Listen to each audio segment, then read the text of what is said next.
Summer routines live or die by how easy they are, and honestly, if something takes too much effort, I'm out. That's why Groons is my go-to. It's my one daily pack of gummies covering my greens, vitamins, and minerals. Plus, it has 6 grams of prebiotic fiber, which is more than 2 cups of broccoli. No mixing powders, no giant pills, no hassle. I just rip open the pack and I'm done. They taste good and they make it easy to stay on top of my health, even when life gets busy. Save up to 52% with the code PODCAST at Groons.co. That's code PODCAST at GRUNS.co.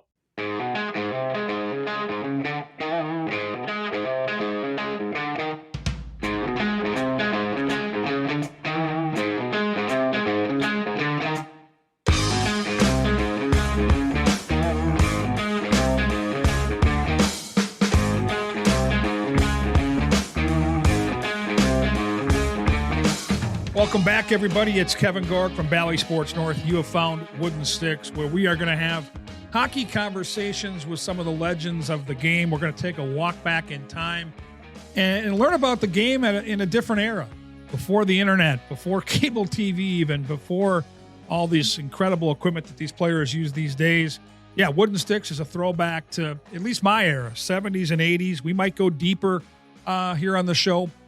But today is going to be a really fun episode for me.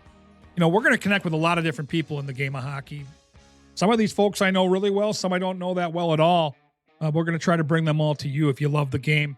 And Pat Micheletti, to me, is synonymous with Minnesota hockey. He currently does a ton of work, both nationally and locally. He's covered college hockey for years. He's covered the Golden Gophers, covers the Minnesota Wild fan line. After a lot of the radio broadcasts, you'll find him and his great hockey opinions. But Pat is just a genuine, special human being. Grew up in Hibbing, Minnesota, back in the heyday of hockey on the Iron Range. I had a family where he was the 9th of 9 and ended up being just a superstar player for Hibbing back in the day, and would go on to be, well, the type of player at the University of Minnesota that you put on the mural. You walk into Mariucci Arena, you can see Pat Micheletti front and center with Neil Broughton and some of the all-time greats that wore the maroon and gold.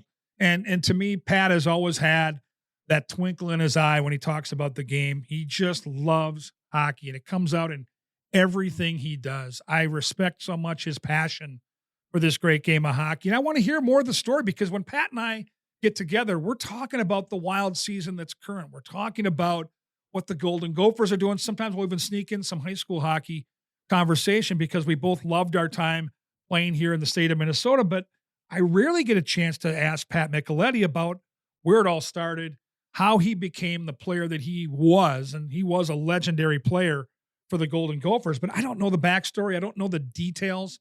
I get a chance to bump into his brother, who's a tremendous broadcaster with MSG out in New York, and Joe's awesome, and I get a chance to visit with him every time I see him along the way. But I've never heard the backstory of his mom and dad and growing up, fighting for food, trying to figure out where to sleep in a tiny house in Hibbing, Minnesota, and how that house could produce just multiple star athletes along the way, and just great people. Bottom line is, when you meet any of the Micheletti family, they're just solid human beings. So today's going to be a fun episode for me. I'm really looking forward to connecting with Pat Micheletti. I think you're going to love some of the stories that Pat will bring out. It'll take you back to a time in the 1970s when hockey was just different. The state tournament was just a little bit bigger. The world was probably a little smaller, but it made events like the Minnesota high school hockey tournament just seem a little bit bigger. And Pat Micheletti has some wonderful stories on that. But we're going to talk a little bit about Herb Brooks and how that ties in, even though he didn't play for Herbie. Remember, the Olympics and that Miracle on Ice happened in 1980. Pat Micheletti played for the Gophers in the early 80s, so that was Brad Bueto's time as head coach. But how that connection played a piece, and how back in the day, Pat Micheletti had to decide between not one or two, but probably 10 or 12 Division I programs. The powers in college hockey all came calling for this Pat Micheletti guy out of this little town in Hibbing, Minnesota. I'm talking North Dakota, Wisconsin, Minnesota, Michigan State. They all wanted Pat Micheletti, and how he maybe ended up at the University of Minnesota. So there's going to be a lot of really fun hockey conversations. It's Wooden Sticks, and we'll be back after a quick break with the great Pat Micheletti.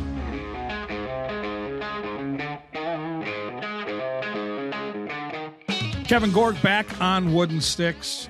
Looking forward to this conversation with one of my dear friends, Pat Micheletti. We'll get to learn all about Hibbing hockey back in the 70s, setting all kinds of scoring records in the 80s for the Golden Gophers at the U of M. And then we'll put Pat Micheletti through the hat trick hot seat at the end of our conversation. Mick Tockett, great to be with you here today. Once you got in touch with me, I was pumped, so pumped. And, I always love our conversations. So many stories, so many great things to talk about. Well, in this market here in the Twin Cities, so many people know that voice, synonymous with college hockey, Golden Gopher hockey, Wild hockey on Wild Fan Line. But you and I, we talk all the time about current hockey, about, whether it's the Gophers, whether it's the Wild, the state tournament. But I don't think we've had a ton of time to converse about the Pat Micheletti story. I mean, I know a lot of it because I grew up in the 70s and 80s, but I think for our listeners, they get your opinion on a lot of the teams that are currently playing, but we don't always get to tap into Hibbing, Minnesota, 1970s, 9 siblings in your family. Just take us back in time because, Wooden Sticks to me, this podcast is all about going back in time. And, we're going to get into the equipment you first used, and you were an offensive force wherever you played. But let's go back to where it all started in Hibbing, Minnesota. How did that set you up to be the broadcaster you are now, but the hockey player you were back in the day? I tell you what, it all starts with my siblings, my brothers, who taught me tough love, who showed me the ropes, who showed me how to act, how you're supposed to act. All of those things. I literally, without my brothers showing me the way, and my sisters, because I'm the 9th of 9.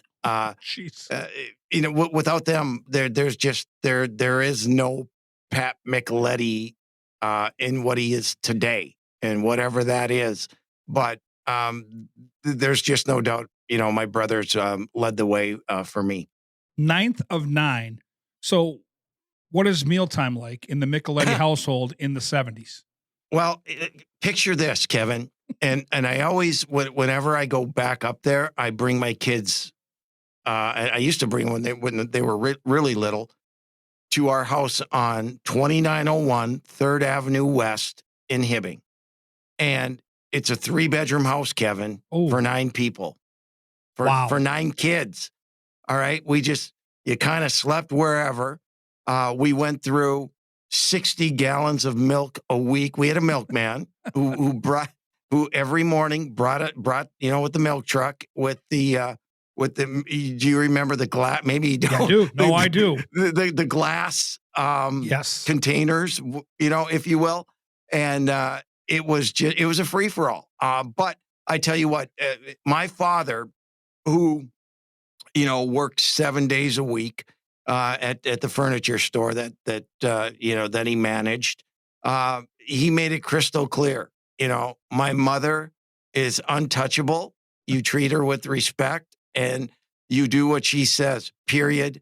And it was just a kind of from the top on down to the bottom, there was one little room, Kevin, and my mom used to be a nurse, right? Mm-hmm. At the Mayo Clinic and St. Mary's in Rochester. And I don't know how we obtained this, but we had one of those crank up hospital beds. And the oldest sibling got that little room. It was about the size of a closet, right? Right. And you could fit the bed in there, and that's about it. But the point being is that the leadership started at the top with my brother Tom, and then filtered on down, and it just went that way where you knew, that you had to be on your best behavior, and it was just the way we kind of operated things. I had a chore to do, as every Saturday it was clean the house day, right? And I had one job, and that was to clean the closet and sweep the stairs going down to the basement. Done. Everyone else had their other chores, but that's how we functioned. And of course, there's a lot of fights at the dinner table, and with the brothers and sisters and all of that. No different than anybody else, but but it was, I tell you what, being the youngest, you certainly learned a lot. Oh, you had brothers that ended up being great hockey players. So I imagine Yep. as the youngest, that's kind of the segue that brought you to the game. What was the transition like when you first started playing hockey? Tell me about the gear you had, the sticks you used, compare it to what we have now. And because you had 9 kids in your family, Yep. I'm certain getting the best gear probably wasn't an option for the Micheletti family. So I actually, my brother Tom, my first pair of skates I ever wore were, my brother Tom bought me a pair when I was 3 years old. That's when I started skating. When I was 3, Oh, we had a little rink in our backyard, and trust me when I say little, it was little because we didn't have a very big backyard. And then the rest was all hand me downs.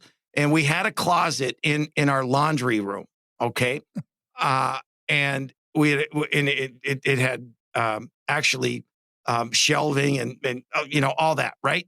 And all the equipment was put there, whether it be basketballs, tennis balls, tennis rackets, whatever. All of the sporting equipment was there, and you just kind of went there and say, "Huh, I need shin pads today. Where are they?"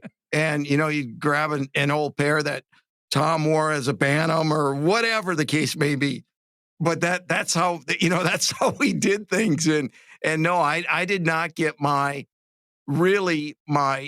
stuff that was bought for me until I was like a peewee, a Bantam, something like that. Other than that, it was whatever we have, you're wearing it, and whether it was too big, too small, that's how it was. And and you mentioned, when you're feeding 9 kids and then putting some through school, through college as they went off on their way. Luckily, Kevin, um, most of my family was able to get hockey scholarships. Yep. We only had one of my brothers went to North Dakota and played football, walked on, and whatever.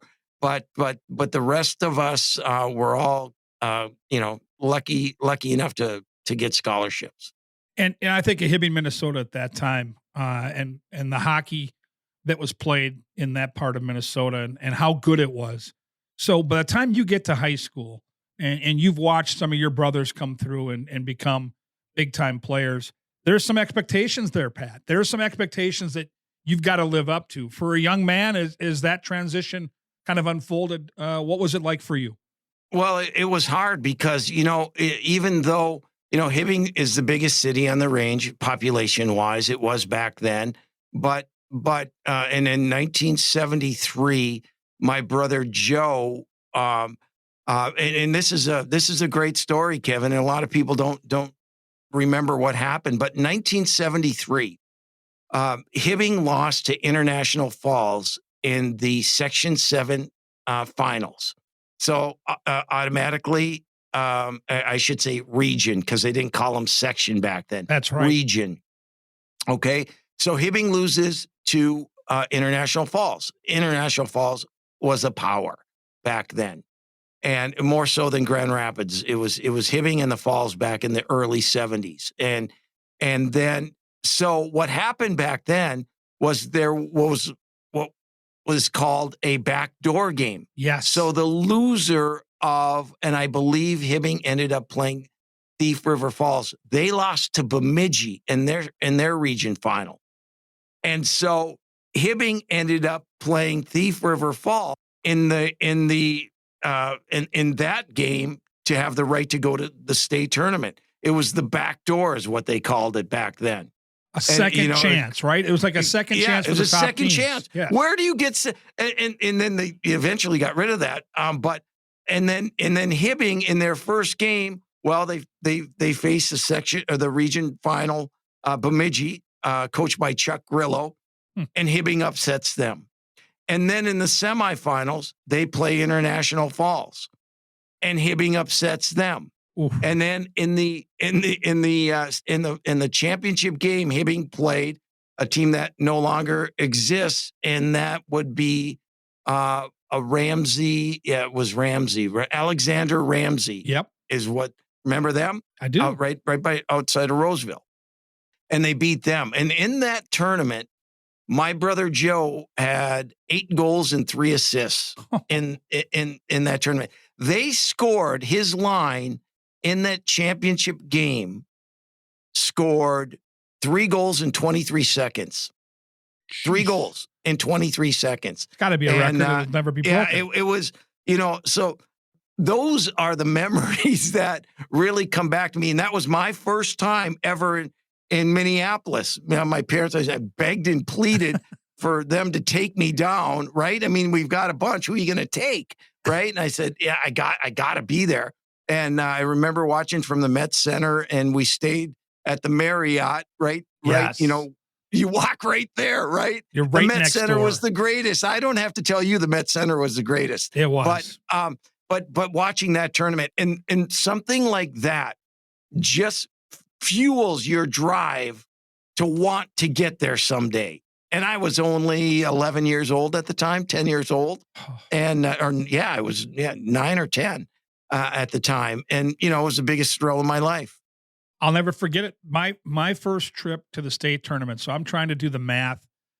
This is probably a little later in the 70s. And my dad took me down in the morning to go to the early sessions. And I walked into the St. Paul Civic Center with the bands, the cheerleaders, the student sections, the clear boards. And I hate to put it this way, but it was like crack cocaine. I was a little kid. My eyes were wide as saucers. And I was like, this is heaven. Like this is hockey heaven. And so the deal I made with my dad was every single year on that weekend, if I was halfway decent in school, wasn't in trouble, he'd take me to the games on Thursday. We'd go to Gallivan's and hang out with all his old golf pro cronies in between the sessions and then go to the night session. It was more important than any other date on the calendar. Christmas, birthday, none of it mattered to me. But and then I knew as a young hockey player, I was going to do whatever I had to do to get back there, Pat. That was all I cared about. Yeah, I've got a great story for you that, growing up in small town Hibbing, you have nothing to do, right? Right. I mean, there's not a ton of things to do.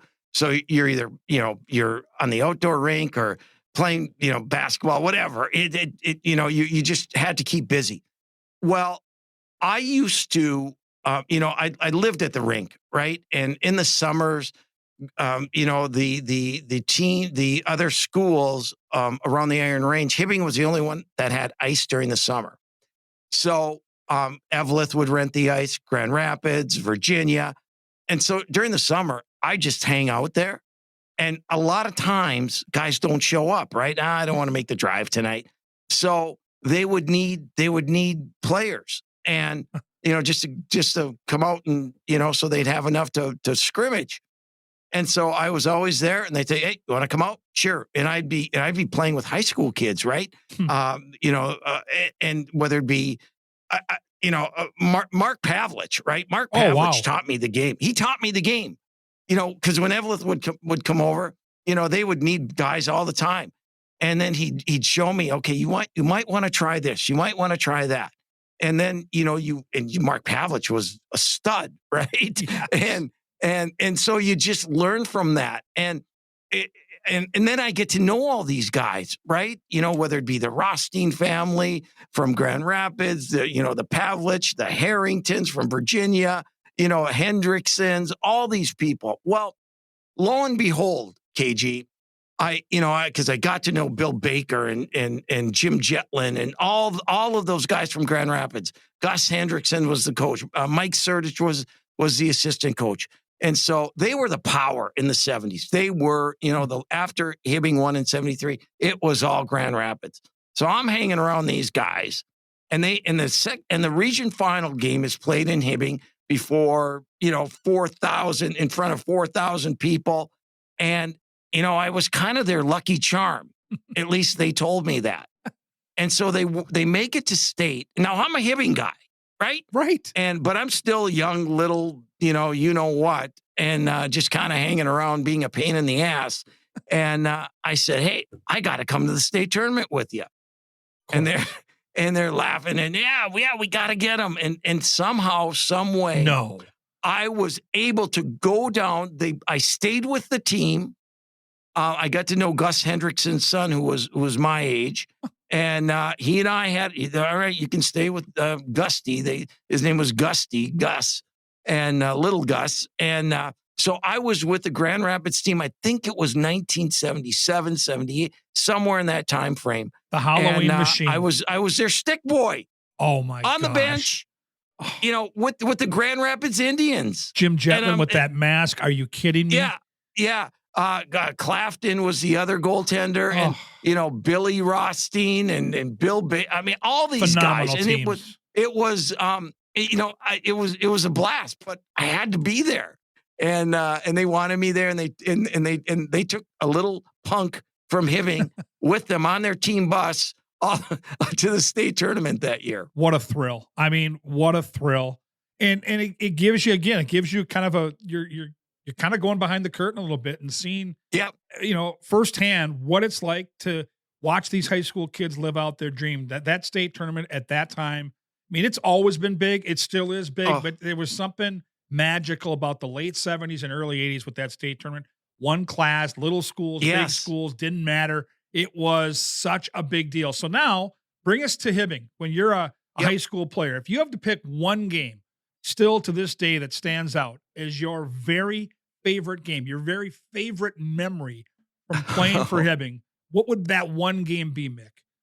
Well, there's a lot of them, but you got to remember, and as I alluded to, Grand Rapids was the power. Yes. And I was lucky enough, my line mates and I, the Hooper twins. So good. Were we played as freshmen, and for my freshman year, my sophomore year, my junior year, we lost to Rapids every year in the section final, and it was like, are we ever going to beat them? And finally, my senior year, in fact, I was a captain of that team. I don't know. Don't ask me why, but I was. And I remember, I'm like, I was thinking the day of the game, what do we got to do to change this? What do we have to do? So I went, it was the morning of the game, and we're in school, and I went to the principal's office, and I said, hey, is it okay if I get everybody, our team, I want to talk to them. Is there, can you get everybody out of class? And so at about 10 o'clock in the morning, I got, Scott Sandlin and he was the alternate captain, and we had talked about this. And he let us do this. And I just went in there. I was like, guys, and Scott, same way, guys, this is it, man. We can't just be okay getting here. We got to get to the tournament. This is it. And I don't know if they'd helped that night, but we finally beat Grand Rapids, and they were loaded again, that year, like they are every year. And to this day, they still are. Where was that game at, Nick? Which rink was that section final in? It was in Hibbing. Oh, wow. It was, the fire marshal just said, whatever, and it was, I think there were close to 5,000 people in the building that night. And it was crazy. And, I don't even know if I scored in that game or not or whatever. It was the thrill of finally having the opportunity to make it to St. Paul. And we did. And, that was, that to me, individual, all that stuff, that didn't matter. I mean, we just, as a group really wanted to get there and get there for George Perpich, who won the title in 1952. That's how long he'd been coaching. Oh. And this was going to be his last year. Oh my and so gosh. We wanted to do it for Big George. And we did. And, what a great way. He retired at the end of that season. And, we sent him out in a good way. And Mick, to me, there's always been something magical about high school hockey in Minnesota. And the secret sauce to that magic is always section playoffs, specifically section finals. When you take a look at section finals, the crowds, to your point, are always jam-packed, especially the big games. And these kids come to the rink knowing that in the next few hours, One of these teams is going to see their lifelong hockey dream come to fruition. The other is going to see not only their season end, but for some of these kids, their hockey careers end. Everything, Yep. all the chips are on the table. The emotion involved with these games is second to none. And that's what keeps me coming back when it comes to high school hockey in Minnesota. We saw it already in the opening night of playoff hockey in this year's sections, Yes. where a team from St. Cloud goes up to Roseau in their building as the 7 seed and beats the 2 seed. There is just something that's extraordinary about section hockey in the state. And you and I are the same, where the state tournament was awesome.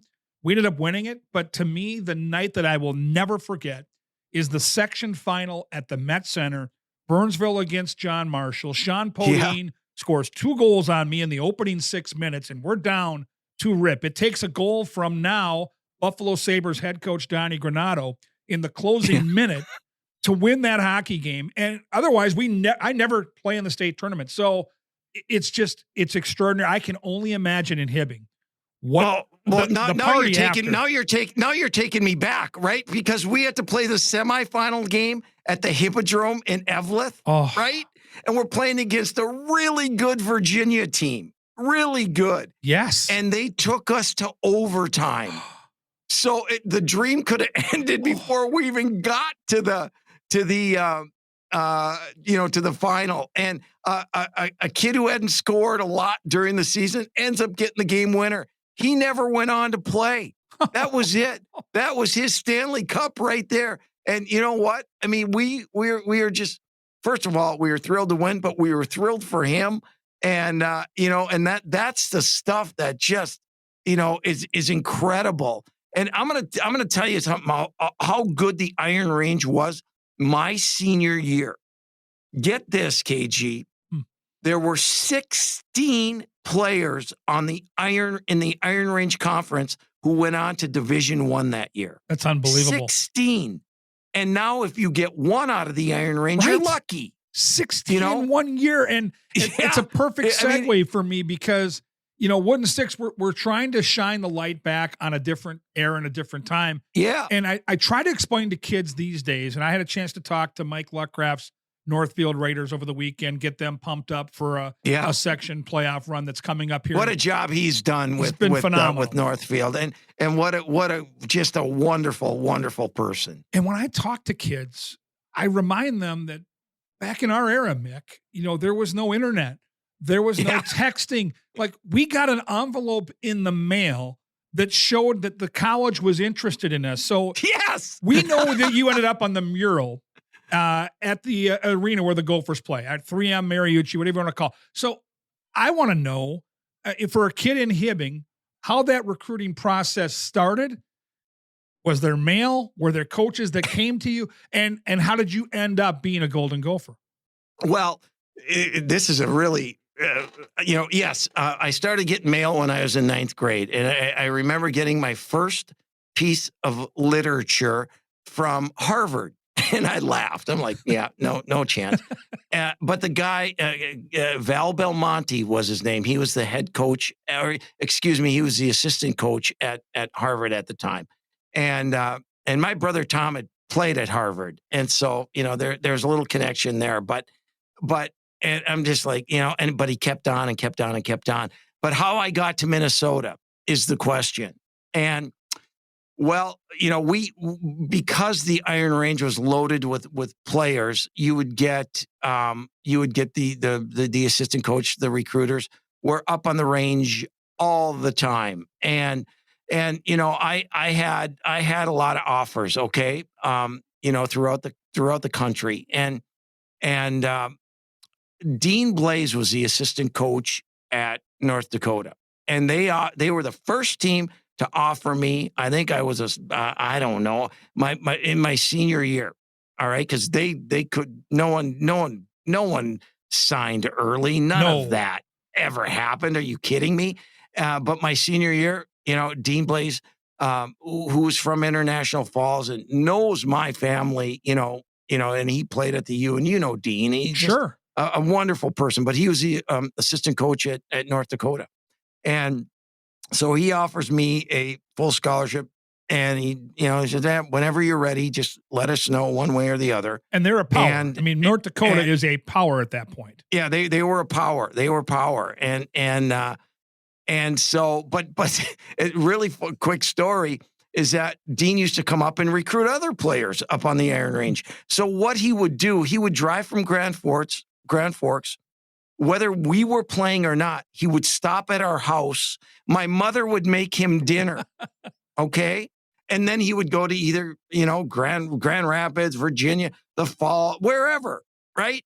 But he'd stop at my house and I wouldn't even see him sometimes. So he's and a family friend. So now my mom would make him dinner and then he'd be off. And that was a real hard one. See, part of the problem with my recruiting, and this is the honest to God's truth, I was never recruited by Minnesota per se. Okay. Didn't talk to him, didn't get letters from him, nothing.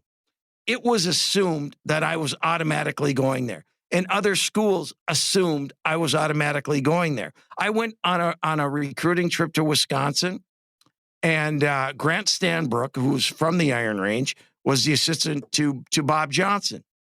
And he said, yeah, we're going to bring you in, and they're playing North Dakota. It's going to be a great series, blah, blah, blah. He says, okay, tomorrow you're going to have lunch with Bob Johnson. I'm like, okay. So I go to lunch with Bob Johnson, and he did not ask me one thing about me. He asked me about Jim Johansson, Dave Maley, Wally, all the guys that he was recruiting. What do you think of them? What do you do? Da. I'm like, what's going on here? And because he knew that. And he thought, and I was really interested in Wisconsin. I really, truly was, but I couldn't get anybody to believe me. and so I never got offered a scholarship from Wisconsin. And Duluth, same thing. Mike Surdich came to one of our games. We were playing Corey Millen and Cloquet, and they really wanted Millen, and they thought they could snatch Millen away from Minnesota. Because, Cloquet, so close to Duluth, all that. Mm-hmm. Well, we play Cloquet. They beat us, whatever. And after the game, Surdich is talking to Millen and da-da-da-da-da, and, giving him all the accolades and this. So he comes up to me after he gets talking to Millen, and he says, Patrick, he says, we're not going to recruit you. You're not coming here, so we're not going to waste our time. Wow. And I didn't even, and this is like, are you kidding me? Before you even had a chance to say no. I didn't even have a chance to say no. And so I'm waiting. We play in the state tournament. I still haven't committed to anywhere. Denver's waiting. Michigan State's waiting. Michigan's waiting, for an answer. I get nothing from Minnesota. Still? Nothing. Nothing. And then all of us out of the blue, Brad Buto comes up to the house, and my dad, proud, he's got his two other sons that were captains and national champions there. Brad comes in our house and he says, well, I have this much money left. I got to give Millen the full. I'm going to give you 3/4. And my dad looks at him, 3/4? Are you kidding? And then, so I'm like, oh, what do I do? He did promise me the rest of the 3 years, the remaining 3 years, I would be on full. So I, and my parents let me decide where I wanted to go. And, I've got nothing but full scholarships on the table. Oh. And so, it just, my love for the university, my experiences as a little kid with Herb Brooks, and listen, I had free access as a little kid to the locker room, to the bench, to wherever I wanted to go, and Herbie said, "This kid can go anywhere, so just leave him alone." And and that was it. I mean, he'd be ripping the team, and I was right there for all of that. But anyhow. I digress. I have to call Gino Gasparini Ooh. at North Dakota and tell him, I decided that I'm going to go to Minnesota. They're arch I rival. called Gino Gasparini. I said, Gino, I'm sorry. I'm going to Minnesota.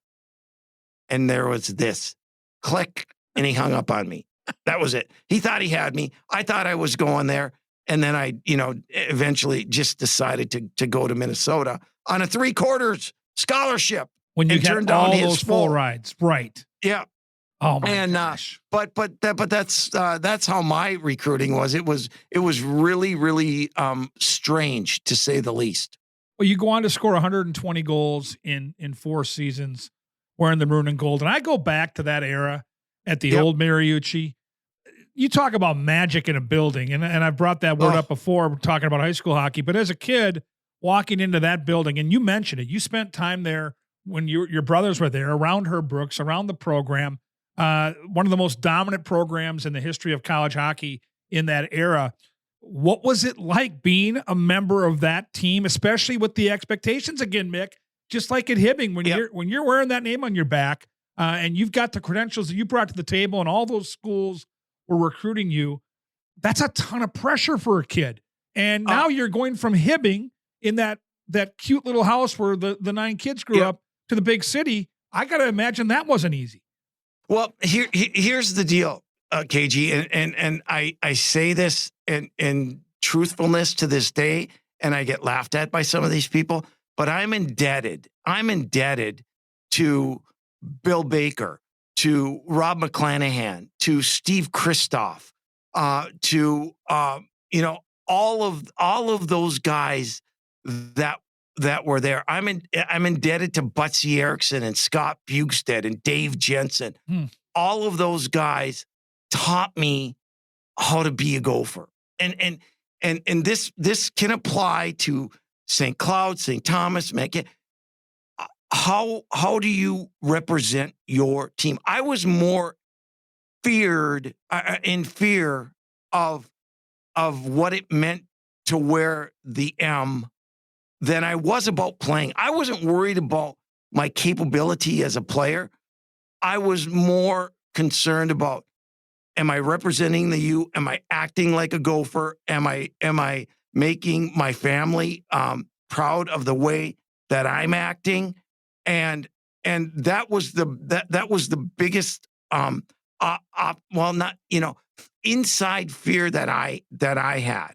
And so you just, like I said, I tell these guys to this day, and Rob McClanahan laughs at me all the time. I said, I'm in awe of you. And I was in awe. I mean, that's all those guys went on to play in the 80 Olympic team, and, all of that stuff, and the relationship that I had with Herb Brooks and he had with our family. I mean, this is a guy, Kevin, who had found out that first my father passed away. He flies home from Montreal and drives up to Hibbing in a snowstorm to be at my father's funeral. Come on. He was somewhere else when my mother passed away. And he made the trek up to Hibbing to my mother's funeral. That's how close he was to my parents. And because my father, if you knew him, he wasn't an athlete. He wasn't involved, but he would lecture Herbie about, different facets of life. And Herbie listened to him. And it was the craziest thing, never talked about Joe's not playing, on the power play. Don's not doing this, that, or the other thing. He said, hey, these kids are under you now, so you deal with them how you have to deal with them. But he would Herbie wanted to, just learn so much about other facets of life and things like that. And it was really fun to be a part of and watch. And I'm like, sometimes I'm like, oh, Dad, be quiet. I'm still a young kid trying to get recruited. And, Herbie had left obviously for the Olympics, but I have a great story about my brother, Don, that I have to share with you. Okay. Absolutely. So 1976, KG, I've never been on an airplane. Minnesota, and they were a power then, right? I mean, they Right. made it to 3 national championships in a row. And either they beat Michigan Tech or lost to Michigan Tech in the final. And, they won 2. But anyhow, so my parents let me go with them to Denver for the 1976 national championship, the Final Four.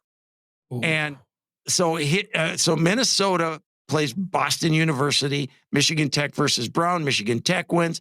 Minnesota plays BU. They get in a big bench clearing brawl. Jim Boo, Russ Anderson, another guy get kicked out of the game. So anyway, there's a day between games. And Minnesota's practicing. And of course, I'm going to go to the morning skate, right? Their practice. And Herbie's all alone up in the old DU arena, way up high. And I'm there, and he didn't go on the ice that day. He let his assistants run it. So he sees me, and he calls me up to sit by him. Whoa. And Sure, I'm going to go up and, talk to him and tell him how to beat Michigan Tech tomorrow night. And I'm at that time, I am 13 years old. 13 years old. And first time on a plane, Western Airlines. Okay. So I'm up there, KG, and we start talking. He says, I'm recruiting your brother, Don. And I said, yeah. And Don had offered, and Don, after his senior year, went up to Canada to play because Don couldn't skate very well. And so Herbie says, here's the deal. Denver offered him a full ride. Colorado College offered him a full ride. And I only offered him a half right now. And I said, okay. He says, next time you talk to your brother, you tell him I'll give him a full when he tells me that he wants to be a Gopher.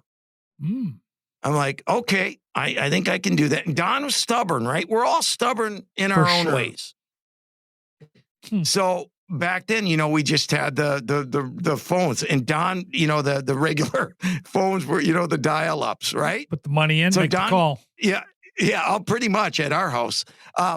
And so Don calls home every Sunday night from Canada, and he's talking to my mom and my dad. Hey, how are things? Blah blah blah.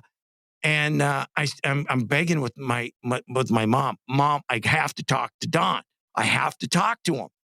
And okay, yeah, say hi to Don, all right? But keep it quick, this costs a lot of money, the long distance charges. For sure. So I'm like, Don, I talked to Herbie, and all you have to do is just tell him you want to be a Gopher. I'm not going there unless I get a full ride. I'm like, Don, you got to trust me. You got to trust me. Just tell him that you want to be a Gopher, and everything will be fine. Because Herbie told me, don't tell him I'm going to give him a full ride. I just want to hear from him that he wants to be a Gopher. And finally, KG, about 2 weeks later, Don says, yeah, I want to be a Gopher. Herbie gives him a full ride. And, the rest is history. Your first negotiation. Man, it was, and I'm a 13-year-old kid, and I'm trying to help recruit my brother to Minnesota. Oh my gosh. But the mind games, but right? Those were Herbie, the times I remember, my biggest, people ask me, what's your, most fun time at the U? It was literally when I was a kid, when I was watching Joe and Don and getting to meet all these guys and hobnob with them. And, Steve Kristoff would give me a stick to take home. I'd show all my buddies, look at this thing, look at this curve, and all that kind of stuff. But, that's, again, I got, older brothers that just kind of, led the way for me. And that was it. Awesome stuff, Mick. Awesome stories. I feel like now I have a different perspective. I knew that life in Hibbing was hockey centric, but just in the Micheletti household, this stuff is just delicious. I love it. But now you gotta take a chance here on the hat trick hot seat. I'm going to put you through 3 questions. Mick, the beauty of this is there's no wrong answer. This is just from your heart, your passion, your favorite, whatever it is. So here comes the hat trick hot seat. We'll start with number 1 of 3. Mick, your favorite hockey movie to watch is what? A slap shot, 100%. Are you kidding? Okay, let me ask you this. And it's the favorite of a lot of people that are our Yep. age for sure. So when did you first get to watch it? Because for me, that movie came out when I wasn't allowed to watch movies with those swear words in it. And this had a lot of swear words and a lot of other stuff that my parents probably wouldn't have approved of. And I'll never forget the first time I watched it. We're at one of my buddies' houses. The name will not be brought up here for many reasons. And it's a bootleg copy. And back in those days, it was those VHS things you shoved in there. Kids these days have no idea. But we were all like, oh my God, this is it. This is Slapshot. So how old were you? And how did you find your way to Slapshot? That's a great question. I really can't answer that because I don't remember. I just remember when it came out and we watched it. Oh. Yeah. So I don't even have a great answer there for you. But it's still to this day, like if it's on the best, I can't stop watching. Like it stands the test of time. Paul Newman, that performance, the hockey. It's not the greatest hockey scenes. No, but the movie is just old school fun. And then you get to, every time I watch it, I find someone else that I know. Yes. Who played a part in it, from the goaltenders to the, whatever. It's just like, oh my God. Yeah, I know him too, Phenomenal. And I played against Steve Carlson. I played against him in the minors. Oh, Well, I love and Jack wasn't in the movie. But Jack was a teammate of mine too with the North Stars. Carlson's. Oh God, good stuff. All right. Now this next one, I'm sure you've got a lot of choices. But when you were a little kid, your hockey hero, the player that you wanted to emulate your game after, who did you look up to the most? None other than Phil Esposito. Yes. None other. Not, certainly not his size, not the same time. But I lived where he lived, and he scored 76 goals in one season, and he got them all from 3 feet in. And he was just, and I got, I'm fortunate in my life, that I've gotten to know some of these people, and I got to know Phil, and, he was my guy. And, those Boston Bruin teams, growing up watching Hockey Night in Canada every Saturday, you'd get a Montreal-Boston game, a Toronto-Boston game. It was the best. Well, I had the chance to meet him for the first time, Nick. We're in Tampa, 2 months ago. I'd never met Phil Esposito. Grew up idolizing his brother, the late, great Tony Esposito. Tony, yep. And so we're in the press box. It was a nationally televised game, so I wasn't working the Wild Tampa game that night. And I bumped into him, introduced myself, told him who I worked for, told him I was good friends with Lou Nanny. And that, of course, is his buddy. And he gave me a couple of minutes of his time. And then I sat back and, they had the radio broadcast of that game on in the press box. So I got to listen to him. And like Lou Nanny, this guy's in his 80s and he's still sharp as a tack. Like, it's unbelievable. Guy is so good at his craft. Yep. And I was just, it was one of those moments for me. It made me feel like a kid again.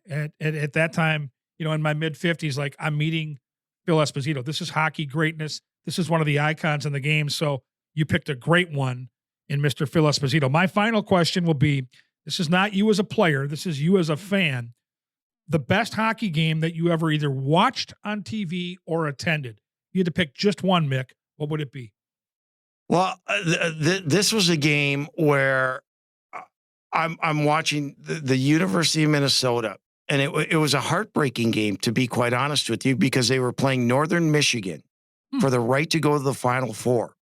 And Aaron Broughton took a shot from right inside the blue line, and Aaron Broughton could shoot the puck. And the puck went through the net. All right? There was no replay. There was no footage you could, go back and watch. To go back and watch. They called it a no goal. And that cost Minnesota. They ended up losing the game. That cost Minnesota from going to the Final Four. It was a fabulous, fabulous game. And, it was really heartbreaking, but the game itself, Northern Michigan was loaded. with, Steve Weeks was a goaltender. Remember him with the New York Rangers, and they had Don Waddell, who is now the president of the Carolina Panthers, and they were loaded, and it was a great game. It was a sad game, because I wanted to go to the Final Four again with Minnesota and watch, but that was a great game to me, and obviously, the Russian game with the 80 Olympic team was fabulous. There's so many, KG. It's hard to pin down. I do want to ask you about that game, because to me, there are some games that are, where were you at this time? Like for me, I'm back in my living room in 1980, the week of my 13th birthday. I've got my buddies coming over for a pizza party, and people forget this. I've talked about this with Lou Nanny here on Wooden Sticks earlier, and I was able to listen to the game on the radio that day because it was rebroadcast on ABC that night. Yes. People don't remember that, but this game. Yeah, well, we were on the ice. We stopped high school practice and were listening on a transistor radio. And so a lot of my friends are like, well, wait a minute. Nobody knew the score. Well, remember, there was no internet. So there was no tweeting and texting and all that garbage. It just played out, and then ABC put it on, and nobody knew any different. And it looked like it was live. So where were you when that game was on? Like when you watched it?